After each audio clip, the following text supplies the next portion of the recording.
I'm Tom from Do-It-Yourself Home Automation. This is a look at setting up my Thomas & Friends shower curtain. So this is a really nice Thomas & Friends shower curtain.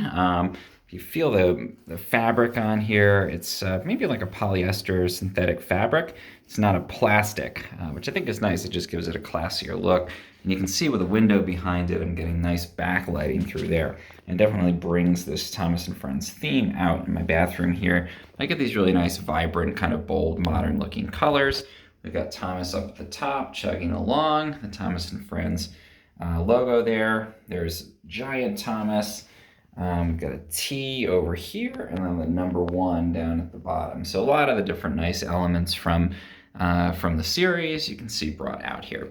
So that's the curtain itself. Then I put in a Moen shower curtain tension rod.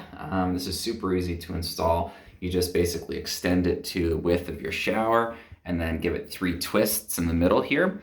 And it just locks into place, super solid, and I think a really classy look.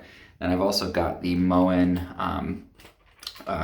little hangers that go on top of that. These are 2-sided. So one side, you're gonna thread each of these through the grommets here, the holes on the shower curtain. These are stitched, so hopefully this will hold up really well. And I can pull this back along the shower rod.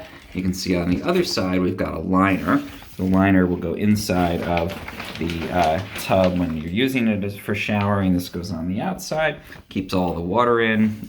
This is a nice, relatively thick plastic liner that hangs on the other side here. Doesn't have any kind of chemical smell or anything. And then it does have some magnets down at the bottom that'll hold it to your tub at the bottom if your tub is cast iron.